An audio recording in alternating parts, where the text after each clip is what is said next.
नारायण स्वामी नारायण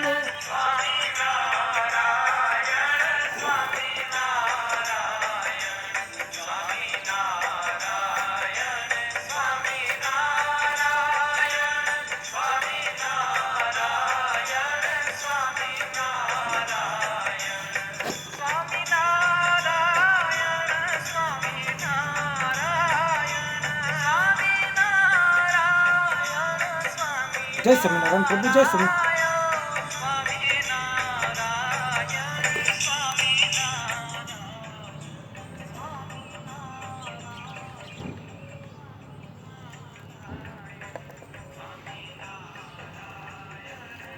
तो श्री महादेव जी कहते हैं, प्रिय गीता जी के वर्णन से संबंध रखने वाली कथा एवं विश्व रूप अध्याय के पावन महात्म्य को श्रवण करो। विशाल नेत्रों वाली पार्वती जी, इस अध्याय के महात्म्य का पूरा वर्णन नहीं किया जा सकता। इसके संबंध में सहस्त्रों कथाएं हैं, उनमें से एक यहाँ कही जाती है। तो प्रणीता नदी के तट पर मेघकड्ड नाम से विख्यात एक बहुत बड़ा नगर है। उसके प्रकार चार दीवारी और गोपुर द्वार बहुत ऊंचे हैं। वहाँ बड़ी बड़ी विश्राम शालाएं हैं, जिनमें सोने के खंभे शोभा दे रहे हैं। उस नगर में श्रीमान सुखी शांत सदाचारी तथा जितेंद्रिय मनुष्य का निवास है।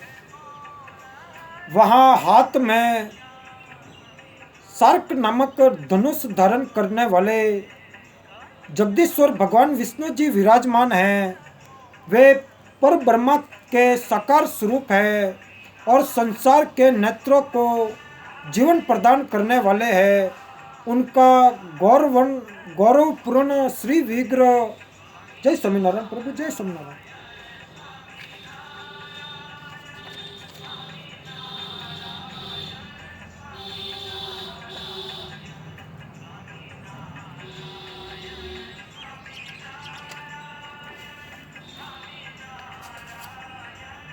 उनका गौरवपूर्ण श्री विग्रह भगवती जी लक्ष्मी जी के नेत्र कमलों द्वारा पूजित होता है और भगवान की ये झांकी वामन अवतार की है। मेघ के समान उनका श्याम वर्ण तथा कोमल आकृति है। वृक्ष स्थल पर श्री वत्स का चिन्ह शोभा पाता है। वे कमल और वर्णमाला से विभूषित है। अनेक प्रकार के आभूषणों से सुशोभित हो और भगवान वामन रत्न युक्त समुद्र के सदृश जान पड़ते हैं। पीताम्बर से उनके श्याम विग्रह की क्रांति ऐसी प्रतीत होती है, मानो चमकती हुई बिजली से घिरा हुआ शीघ्र मेघ शोभा पा रहा हो। उन भगवान वामन का दर्शन करके जीव जन्म एवं संसार के बंधन से मुक्त हो जाता है। उस नगर में मेखला नामक महान तीर्थ है, जिसमें स्नान करके मनुष्य साक्षात वैकुंठ धाम को प्राप्त होता है। वहाँ जगत के स्वामी करुणा सागर भगवान नरसिंह का दर्शन करने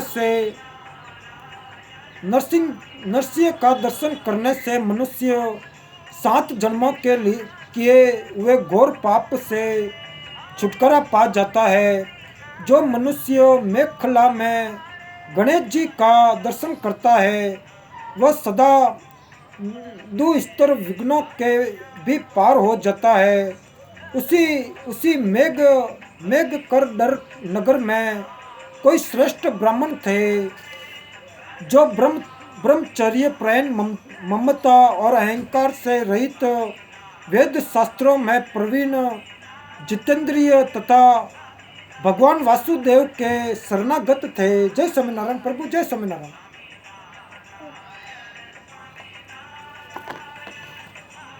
स्वामी नारायण स्वामी नारायण।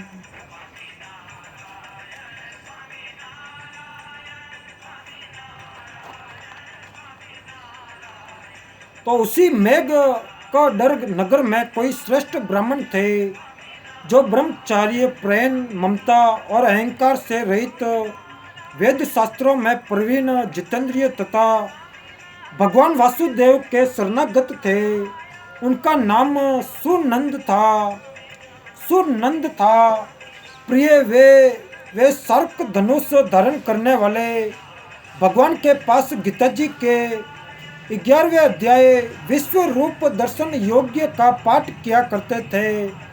उस अध्याय के प्रभाव से उन्हें ब्रह्म ज्ञान की प्राप्ति हो गई थी और परमानंद संतोष से पूर्ण उत्तम ज्ञानमयी समाधि के द्वारा इंद्रियों के अंतर्मुख हो जाने के कारण वे निश्चल स्थिति को प्राप्त हो गए थे और सदा जीवन मुक्त योगी की स्थिति में रहते थे।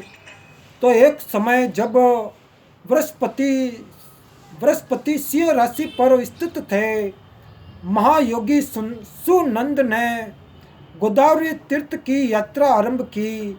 वे कर्मक्ष विरज तीर्थ, तारा तीर्थ और कपिला संगम, अष्ट तीर्थ, कपिला द्वार, नरसिंह वन, अंबिकापुरी तथा करस्थानपुर आदि क्षेत्रों में स्नान और दर्शन करते हुए विवाह मंडप नामक नगर में आए। वहां उन्होंने प्रत्येक घर में जाकर अपने ठहरने के लिए स्थान मांगा, परंतु कहीं भी उन्हें स्थान नहीं मिला। अंत में गांव के मुखिया ने उन्हें बहुत बड़ी धर्मशाला दिखा दी। तो ब्राह्मण ने साथियों सहित उसके भीतर जाकर रात में निवास किया। सवेरा होने पर उन्होंने अपने को तो धर्मशाला के बाहर पाया, किंतु उनके और साथी नहीं दिखाई दिए। वे उन्हें खोजने के लिए चले। इतने में ही ग्रामपाल मुख्य से उनकी भेंट हो गई। ग्रामपाल ने कहा कि मुनि श्रेष्ठ, तुम सब प्रकार से दीर्घायु जान पड़ते हो। सौभाग्यशाली तथा पुण्यवान पुरुषों में तुम सबसे पवित्र हो। तुम्हारे भीतर कोई लोकोत्तर प्रभाव विद्यमान है। तुम्हारे साथी कहाँ गए और कैसे इस भवन से बाहर हुए, इसका पता लगाओ। मैं तुम्हारे सामने इतना ही कहता हूँ कि तुम्हारे जैसा तपस्वी मुझे दूसरा कोई नहीं दिखाई देता। तो विप्रव, मुझे किस महामंत्र का ज्ञान है, किस विद्या का आश्रय लेते हो तथा किस देवता की दया से तुम्हें अलौकिक शक्ति आ गई है, तो भगवान कृपा करके इस गांव में रहो। मैं तुम्हारी सब सेवा शुश्रूषा करूँगा। यह कहकर ग्रामपाल ने मुनीश्वर सुनंद को अपने गांव में ठहरा लिया। वह दिन रात बड़ी भक्ति से उनकी सेवा टहल करने लगा। जब 7-8 दिन बीत गए, तब एक दिन प्राप्त काल आकर वह बहुत दुखी हो महात्मा के सामने रोने लगा और बोला, हाय, आज रात में राक्षस ने मुझ भाग्यहीन के बेटे को चबा लिया है और मेरा पुत्र बड़ा ही गुणवान और भक्तिमान था। तो ग्रामपाल के इस प्रकार कहने पर योगी सुनंद ने पूछा, कहाँ है वह राक्षस और किस प्रकार उसने तुम्हारे पुत्र का भक्षण किया है। तो ग्रामपाल बोला, ब्राह्मण, इस नगर में एक बड़ा भयंकर नरभक्षी राक्षस रहता है। वह प्रतिदिन आकर इस नगर के मनुष्यों को खा लिया करता था। तब एक दिन समस्त नगरवासियों ने मिलकर उससे प्रार्थना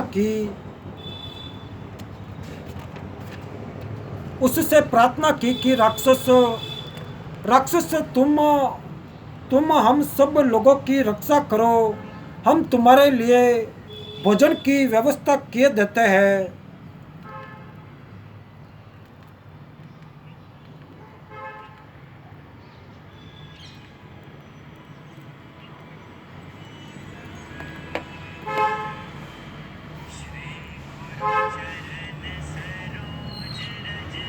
तो राक्षस तुम सब लोगों की रक्षा करो, हम तुम्हारे लिए भोजन की व्यवस्था किए देते हैं। तो यहाँ 12 के जो पार्थिक पथिक रात में आकर नींद लेने लगे उनको खा जाना। इस प्रकार नागरिक मनुष्यों ने गांव के मुझ मुखिया द्वारा इस धर्मशाला में भेजे हुए पथिकों को ही राक्षस का आहार निश्चित किया। अपने प्राणों की रक्षा के लिए ही उन्हें ऐसा करना पड़ा।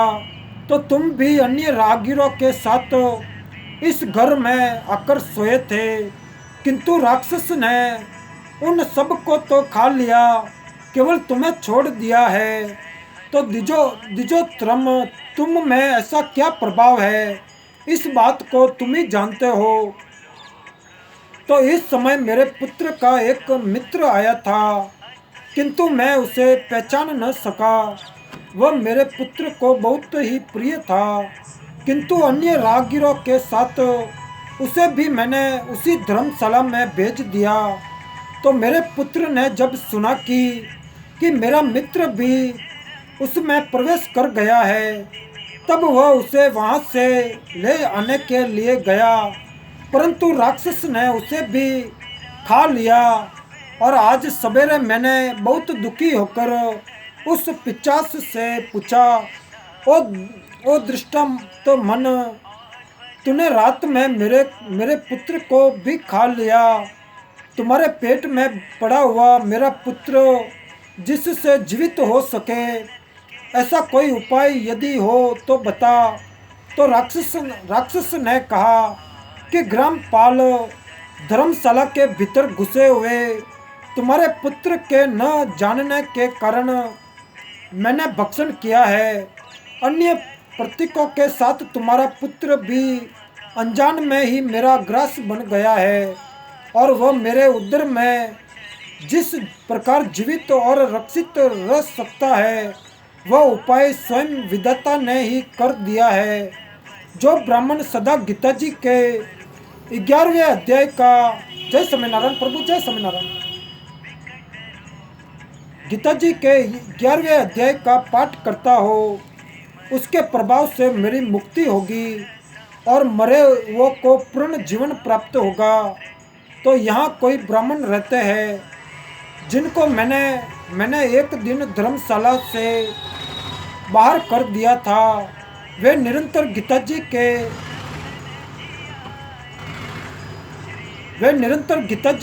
11वें अध्याय का जप किया करते हैं। इस अध्याय के मंत्र से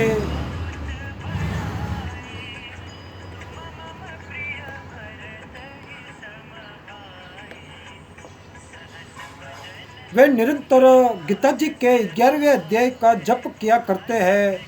इस अध्याय के मंत्र से 7 बार अभिमंत्रित करके यदि वे मेरे ऊपर जल का छिटा दे तो निस्संदेह मेरा साप से उद्धार हो जाएगा। इस प्रकार उस राक्षस का संदेश पाकर मैं तुम्हारे निकट आया हूँ। तो ब्राह्मण ने पूछा कि ग्रामपाल, जो रात में सोए हुए मनुष्यों को खाता है, वह प्राणी किस पाप से राक्षस हुआ है? तो ग्रामपाल बोला कि ब्राह्मण, पहले इस गांव में कोई किसान ब्राह्मण रहता था। एक दिन वह अगहनी के खेत की तैयारियों की रक्षा करने में लगा था। वहां से थोड़ी ही दूर पर एक बहुत बड़ा गिद्ध किसी राई को मारकर खा रहा था। उसी समय एक तपस्वी कहीं से आ निकले, जो उस राही को बचाने के लिए दूर से ही दया दिखाते आ रहे थे। गिद्ध उस राही को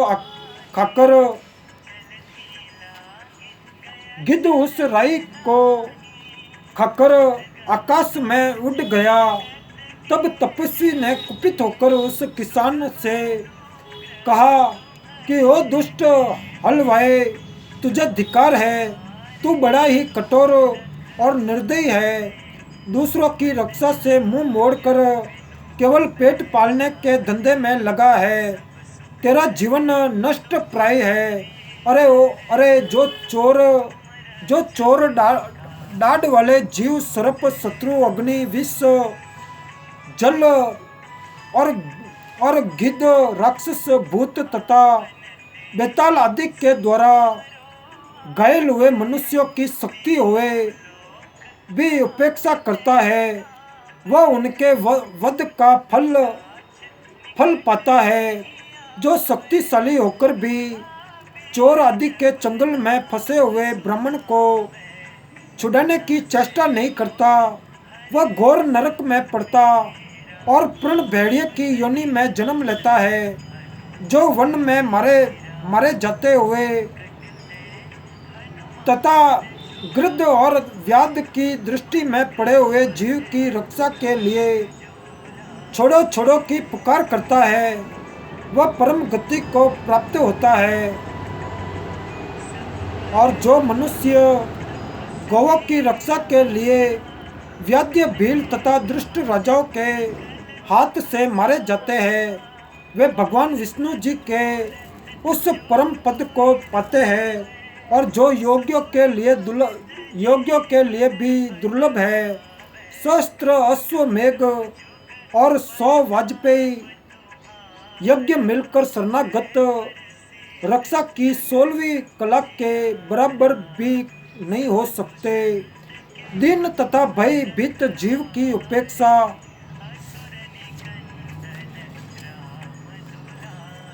करने से पुण्यवान पुरुष भी समय आने पर कुंभी पाक नमक नरक में पकाया जाता है।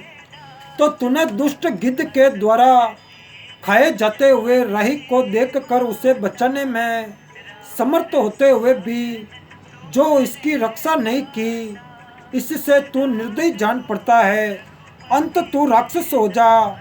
तो हल वहा बोला, महात्मन मैं यहाँ उपस्थित अवश्य था, किंतु मेरे नेत्र बहुत देर से खेत की रक्षा में लगे थे। अंत पास होने पर भी गिद्ध के द्वारा मारे जाते हुए इस मनुष्य को मैं नहीं जान सका। अंत मुझ दिन पर आपको अनुग्रह करना चाहिए। तो तपस्वी ब्राह्मण ने कहा कि जो प्रतिदिन गीता जी के 11वें अध्याय का जप करता है, उस मनुष्य के द्वारा अभिमंत्रित जल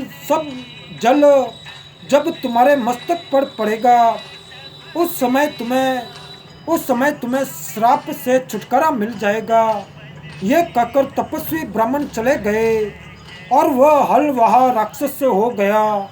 अंत दिग्दृष्ट तुम चलो और 11वें अध्याय से तीर्थ के जल को अभिमंत्रित करो, फिर अपने ही हाथ से उस राक्षस के मस्तक पर उसे छिड़क दो।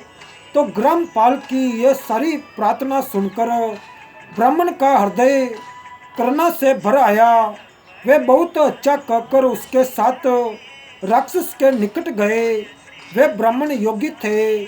उन्होंने विश्व रूप दर्शन नामक 11वें अध्याय से जल अभिमंत्रित करके उस राक्षस के मस्तक पर डाला और गीता जी के 11वें अध्याय के प्रभाव से वह श्राप से मुक्त हो गया और उसने राक्षस देह का परित्याग करके चतुर्भुज रूप धारण कर लिया तथा उसने जिन सहस्त्र पार्थिकों का भक्षण किया था, वे भी शंख चक्र एवं गदा धारण किए हैं।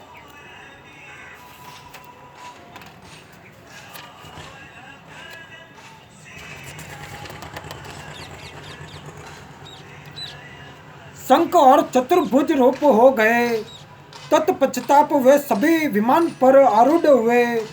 इतने में ही ग्रामपाल ने राक्षसों से कहा कि निशाचर मेरा पुत्र कौन है, उसे दिखाओ। उसके योग कहने पर दिव्य बुद्धि वाले राक्षस ने कहा कि ये जो तमाल के समान श्याम 4 भुजाधारी माणिक्यमय मुकुट से सुशोभित तथा दिव्य मणियों के बने हुए कुमंडलों से अलंकृत है, हार पहनने के कारण जिनके कंधे मनोहर प्रतीक होते हैं, जो सोने के भुजबंदों से भी भूषित कमल के समान नेत्र वाले सिंह रूप तथा हाथ में कमल स्त्रंग रूप तथा हाथ में कमल लिए हुए है और दिव्य विमान पर बैठकर देव तत्व को प्राप्त हो चुके हैं, इन्हीं को अपना पुत्र समझो। यह सुनकर ग्रामपाल ने उसी रूप में अपने पुत्र को देखा और उसे अपने घर ले जाना चाहा। यह देख उसका पुत्र हंस पड़ा और इस प्रकार कहने लगा। पुत्र बोला, ग्रामपाल, कई बार तुम भी मेरे पुत्र हो चुके हो। पहले मैं तुम्हारा पुत्र था, किंतु अब देवता हो गया हूँ और इन ब्राह्मण देवता के प्रसाद से वैकुंठ धाम को जाऊंगा।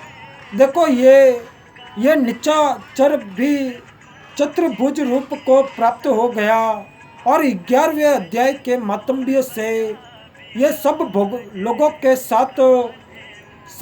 के साथ श्री विष्णु धाम को जा रहा है।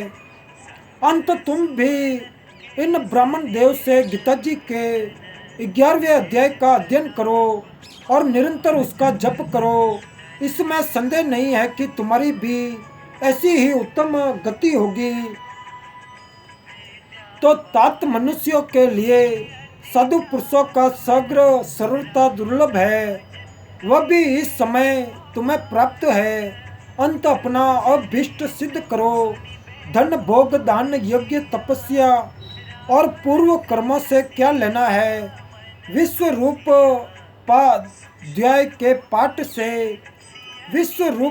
के पाठ से ही परम कल्याण की प्राप्ति हो जाती है और पूर्णानंद संतोष स्वरूप श्री कृष्ण जी नामक ब्रह्मा के मुख से कुरुक्षेत्र में अपने मित्र अर्जुन के प्रति जो अमृतमय उपदेश निकला था, वही श्री विष्णु जी का परम तार्विक रूप है।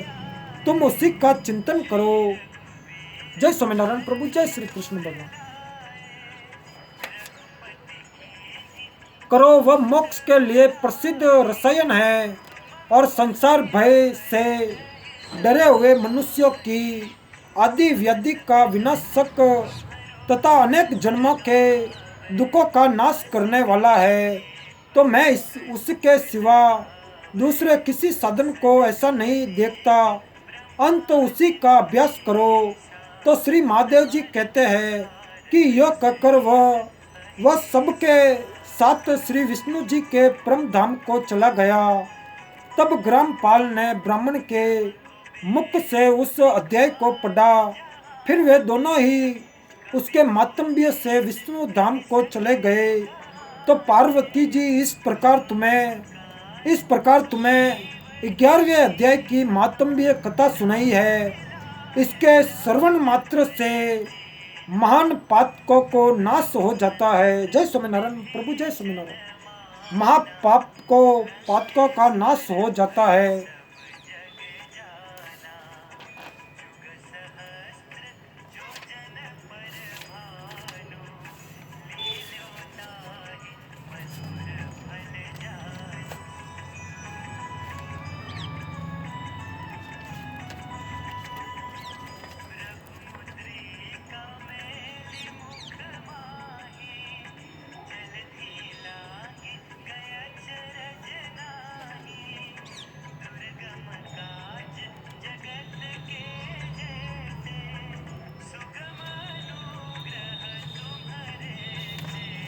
जय स्वामीनारायण प्रभु, जय स्वामीनारायण।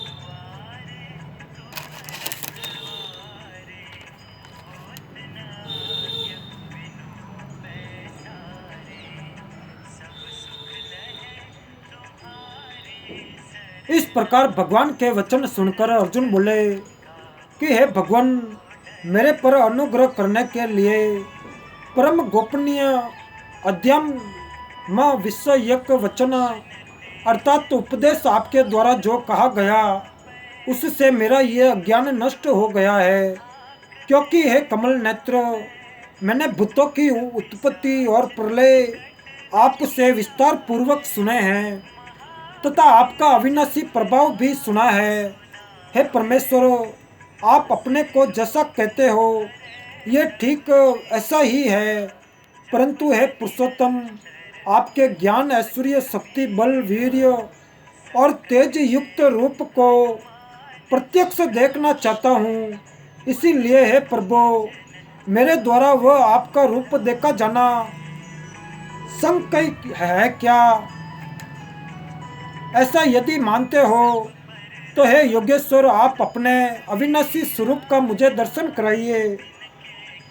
इस प्रकार अर्जुन के प्रार्थना करने पर श्री श्री श्री कृष्ण भगवान बोले कि हे पार्थ, मेरे सैकड़ों तथा हजारों नाना प्रकार के और नाना वर्ण तथा आकृति वाले अलौकिक रूपों को देख हे भरतवंशी अर्जुन, मेरे में आदित्य को अर्थात अदिति के 12 पुत्रों को और 8 वसुओं को, 11 रुद्रों को तथा दोनों अश्विनी कुमारों को और 49 मधुर द्रोणों को देख तथा और भी बहुत से पहले न देखे हुए आश्चर्यमय रूपों को देख हे गुडाकेश, अब इस मेरे शरीर में एक जगह स्थित हुए चराचर सहित संपूर्ण जगत को देख तथा और भी जो कुछ देखना चाहता है सो देख, परंतु मेरे को इन अपने प्राकृत नेत्रों द्वारा देखने को, जय स्वामीनारायण प्रभु, जय स्वामीनारायण, देखने को निस्संदेह समर्थ नहीं है।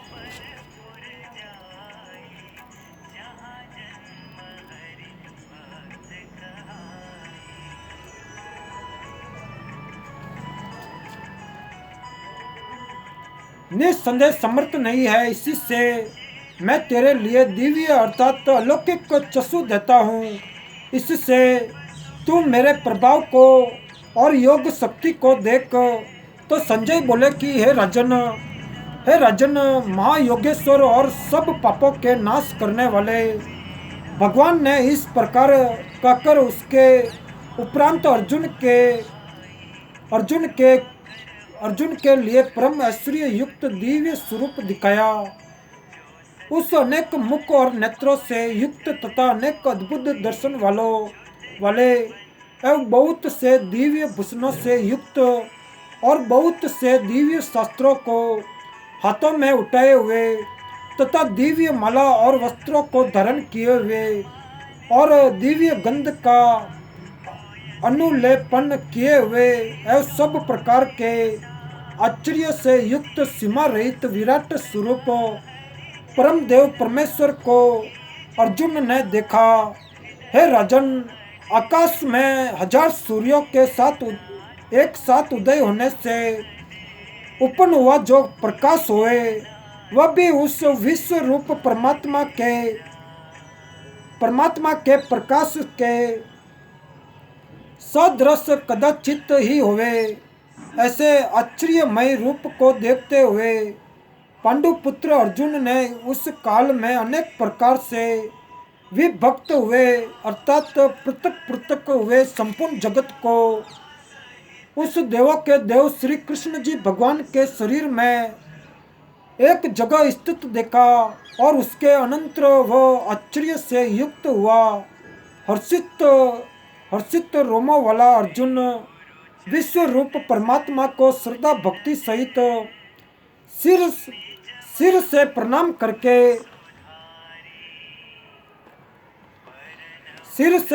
करके हाथ जोड़े हुए बोला, हे देव, आपके शरीर में संपूर्ण देवों को तथा अनेक भूतों के समुदाय को और कमल के आसन पर बैठे हुए ब्रह्मा को तथा महादेव को, संपूर्ण ऋषियों को तथा दिव्य सर्पों को देखता हूँ। हे संपूर्ण विश्व के स्वाभिमान मिन, आपको अनेक हाथ, पेट, मुख और नेत्रों से युक्त तथा सब ओर से अनंत रूपों वाला देखता हूँ।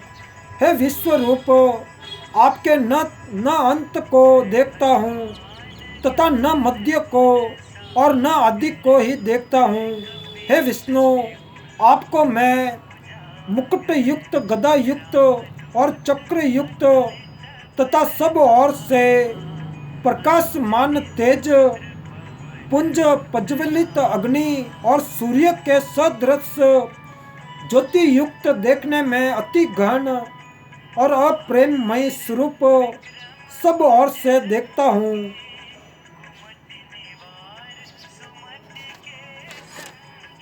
इसीलिए है भगवान, आप ही जानने योग्य परम अक्षर है, अर्थात परम ब्रह्मा परमात्मा है, और आप ही इस जगत के परम आश्रय है तथा आप ही अनादि धर्म के रक्षक है और आप ही अविनाशी सनातन पुरुष है, ऐसा मेरा मत है। हे परमेश्वर, हे परमेश्वर, मैं आपको आदि अंत और मध्य से रहित तथा अनंत सामर्थ्य से युक्त और अनंत हाथों वाला तथा चंद्र सूर्य रूप नेत्रों वाला और प्रज्वलित अग्नि रूप मुख वाला तथा अपने तेज से इस जगत को तपायमान करता हुआ देखता हूँ। हे महात्मा मन, ये स्वर्ग और पृथ्वी के बीच का संपूर्ण आकाश तथा सब दिशाएं एक आप से ही परिपूर्ण है तथा आपके इस अलौकिक और भयंकर रूप को देखकर तीनों लोक अति वीरता को प्राप्त हो रहे हैं। हे गोविंद, वे सब देवताओं के समूह आप में ही प्रवेश करते हैं और कई एक भयभीत होकर हाथ जोड़े हुए आपके नाम और गुणा का उच्चारण करते हैं तथा महर्षि और सिद्धों के समुदाय कल्याण होवे ऐसा कहकर उत्तम उत्तम स्तोत्रों द्वारा आपकी स्तुति करते हैं। हे परमेश्वर, जो एकादश रुद्र और द्वादश आदित्य तथा 8 वसु और साध्य गण,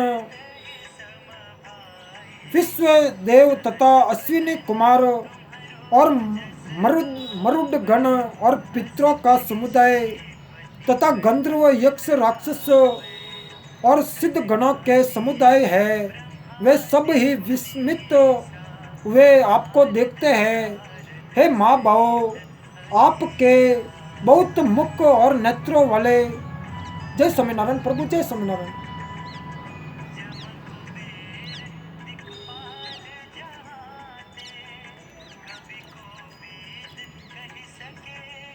हे महाभाव, आपके बहुत मुख और नेत्रों वाले तथा बहुत हाथ, जंधा और पैरों वाले, बहुत उदरों वाले तथा बहुत सी विकराल दाढ़ी वाले महान रूप को देखकर सब लोग व्याकुल हो रहे हैं तथा मैं भी व्याकुल हो रहा हूँ, क्योंकि हे विष्णु जी, आकाश के साथ स्पर्श किए हुए दैदित्यमान अनेक रूपों से युक्त तथा फैलाए हुए मुख और प्रकाशमान विशाल नेत्रों से युक्त आपको देखकर भयभीत अंतःकरण वाला मैं धीरज और शांति को नहीं प्राप्त होता हूँ। हे भगवान, आपके विकराल दाढ़ों वाले और प्रलय काल की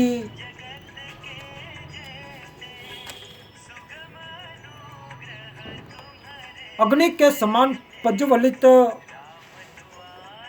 मुखों को देखकर दिशाओं को नहीं जानता हूँ और सुख को भी नहीं प्राप्त होता हूँ।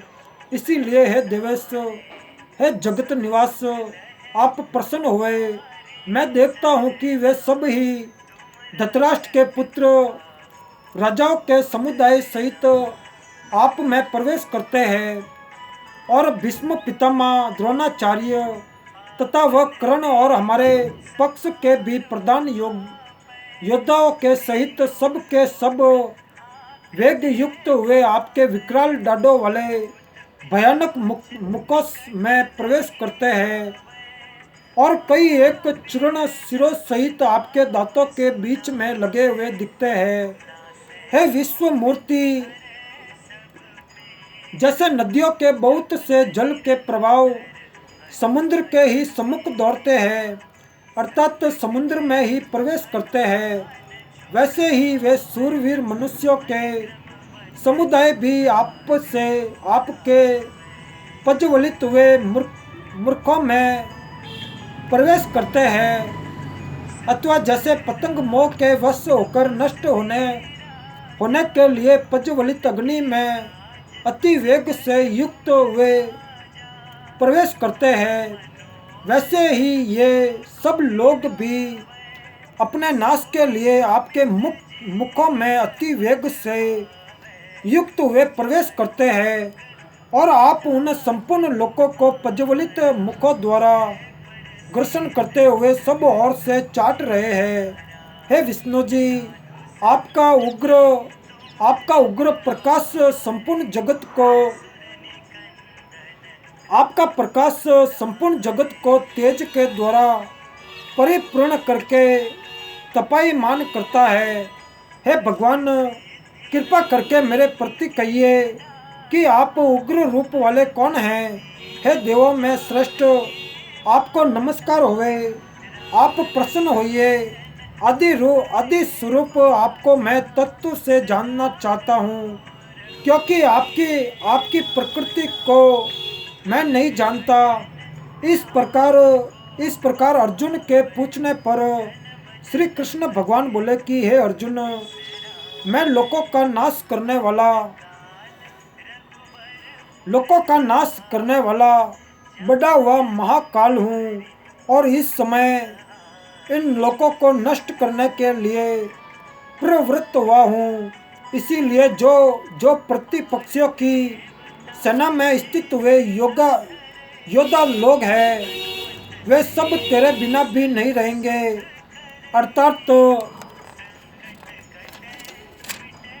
युद्ध न करने से भी इन सब का नाश हो जाएगा।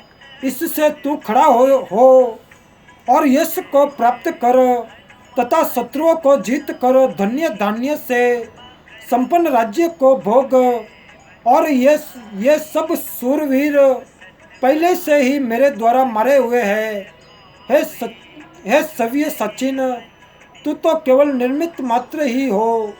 जा तथा इन द्रोणाचार्य और भीष्म पितामह तथा जयद्रथ और कर्ण तथा और भी बहुत से मेरे द्वारा मारे हुए सूरवीर योद्धाओं को तू मार और भय मत कर।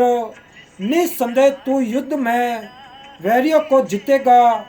इसीलिए युद्ध कर। जय स्वामीनारायण प्रभु, जय स्वामीनारायण। युद्ध कर।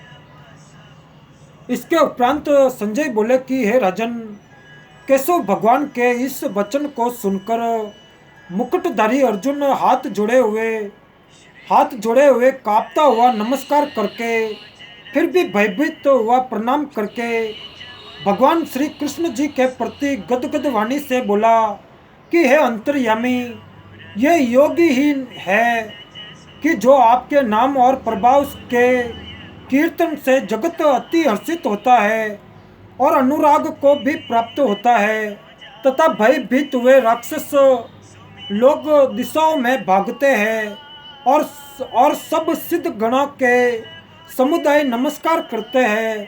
हे महात्मा मन, ब्रह्मा के भी अधिकर्ता और सबसे बड़े आपके लिए वे कैसे नमस्कार नहीं करें, क्योंकि हे अनंत, हे देवेश, हे जगत निवास, जो सत्य और सत्य और उनसे परे अक्षर अर्थात सच्चिदानंद धन ब्रह्मा है, वह आप ही है। जय स्वामीनारायण प्रभु, जय स्वामीनारायण। वह आप ही है।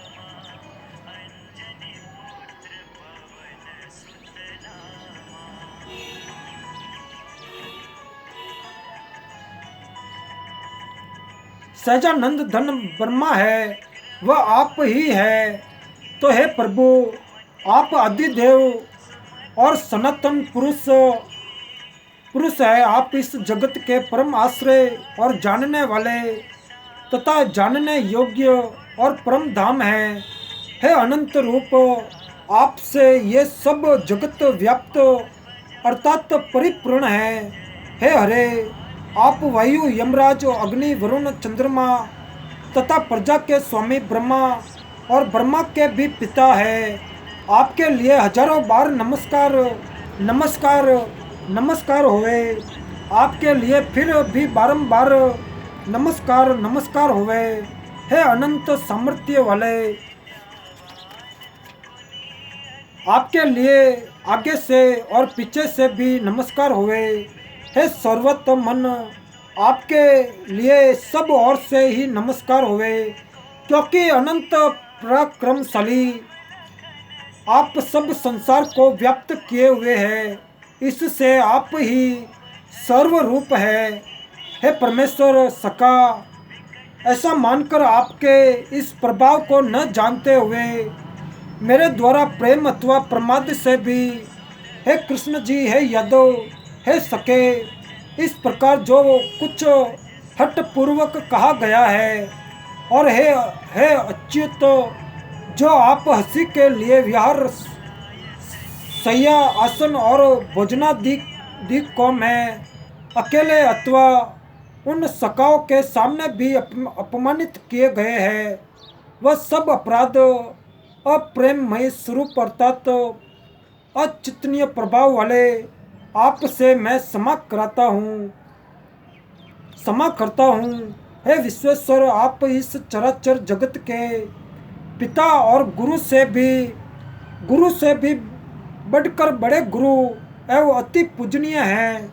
हे अतिशय प्रभाव वाले, तीनों लोकों में आपके समान भी दूसरा कोई नहीं है, फिर अधिक कैसे होवे। इससे हे प्रभु, मैं शरीर को अच्छी प्रकार चरणों में रख के प्रणाम करके स्तुति करने योग्य आप ईश्वर को प्रसन्न होने के लिए प्रार्थना करता हूँ। हे देव पिता जैसे पुत्र के, और सखा जैसे सखा के, और पति जैसे प्रिय स्त्री के, और वैसे ही आप भी मेरे अपराध को सहन करने के लिए योग्य है। हे विश्व मूर्ति, मैं पहले न देखे हुए आश्चर्यमय आपके इस रूप को देखकर हर्षित हो रहा हूँ, और मेरा मन भय से अति व्याकुल भी हो रहा है। इसीलिए हे देव, आप उस अपने चतुर्भुज रूप को ही मेरे लिए दिखाइए। हे देवेश, हे जगत निवास, प्रसन्न होइए। हे विष्णु जी, मैं वैसे ही आपको मुकुट धारण किए हुए तथा गदा चक्र और हाथ में लिए हुए देखना चाहता हूँ। इसीलिए हे विश्व रूप, हे शस्त्र भाव, आप उस ही चतुर्भुज रूप से युक्त होइए। इस प्रकार अर्जुन की प्रार्थना को सुनकर श्री कृष्ण भगवान बोले, जय स्वामीनारायण प्रभु, जय स्वामीनारायण।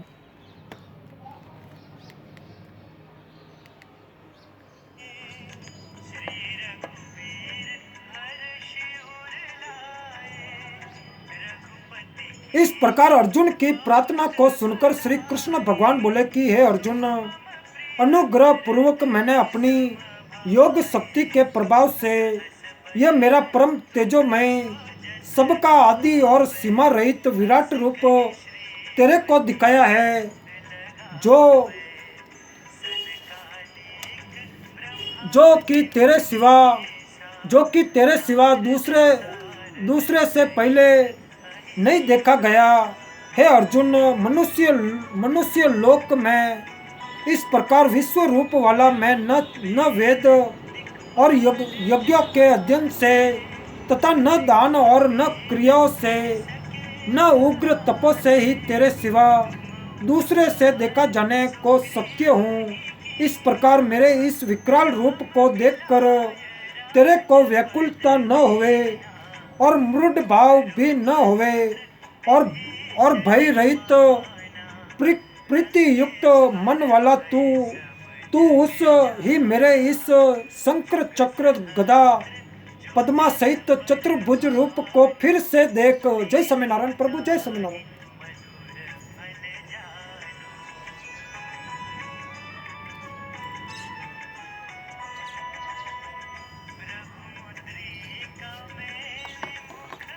जय स्वामीनारायण प्रभु, जय स्वामीनारायण।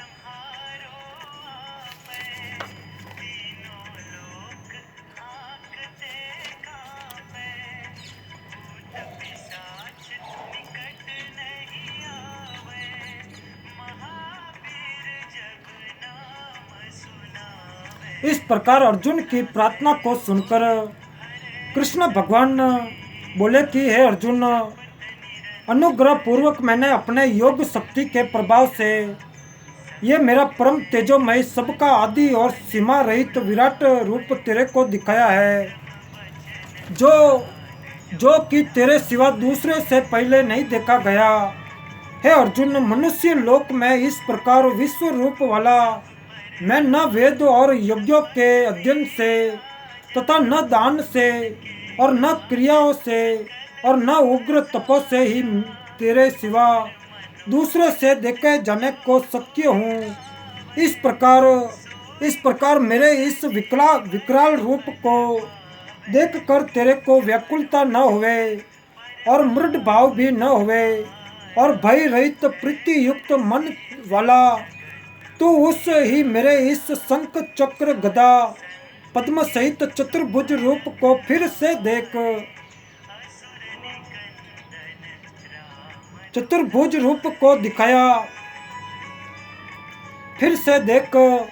उसके उपरांत संजय बोले कि हे राजन, वासुदेव भगवान ने अर्जुन के प्रति इस प्रकार कहकर फिर वैसे ही अपने चतुर्भुज रूप को दिखाया और फिर महात्मा कृष्ण जी ने सौम्य मूर्ति होकर इस भयभीत हुए अर्जुन को धीरज किया। उसके उपरांत अर्जुन बोले कि हे जनार्दन, आपके इस अति शांत मनुष्य रूप को देखकर अब मैं शांति चित्त हुआ अपने स्वभाव को प्राप्त हो गया हूँ। इस प्रकार अर्जुन के वचन को सुनकर श्री कृष्ण भगवान जी बोले कि हे अर्जुन, मेरा ये चतुर्भुज रूप देखने को अति दुर्लभ है कि जिसको तुमने देखा है, क्योंकि देवता भी सदा इस रूप के दर्शन करने की इच्छा वाले हैं।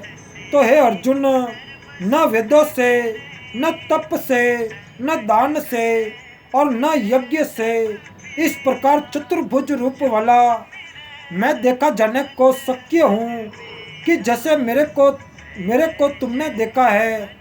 परंतु हे श्रेष्ठ तप वाले अर्जुन, अनन्य भक्ति करके तो इस प्रकार चतुर्भुज रूप वाला मैं प्रत्यक्ष देखने के लिए और तत्व से जानने के लिए तथा प्रवेश करने के लिए अर्थात तो एक ही भाव से प्राप्त होने के लिए भी शक्य हूँ। हे अर्जुन, जो पुरुष केवल मेरे ही लिए सब कुछ मेरा समझता हुआ यज्ञ, दान और तप आदि संपूर्ण कर्तव्य कर्मों को करने वाला है और मेरे प्राण है, अर्थात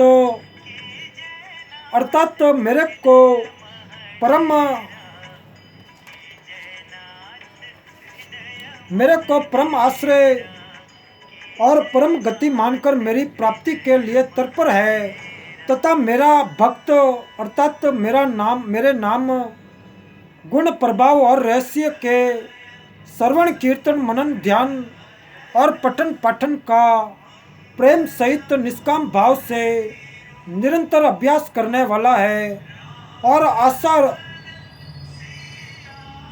आसक्ति रहित है, अर्थात स्त्री पुत्र और धनादि संपूर्ण सांसारिक पदार्थों में स्नेह रहित है और संपूर्ण भूत प्राणियों में वैर भाव से रहित है, ऐसा वह अनन्य भक्ति वाला पुरुष मेरे को ही प्राप्त होता है।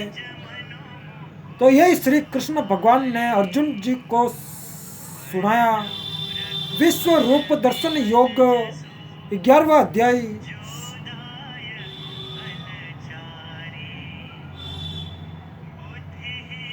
सर्वत्र भगवत बुद्धि हो जाने से उस पुरुष का अति अपराध करने वाले में भी वैर भाव नहीं होता, फिर औरों में तो कहना ही क्या है। जय स्वामीनारायण प्रभु, जय स्वामीनारायण।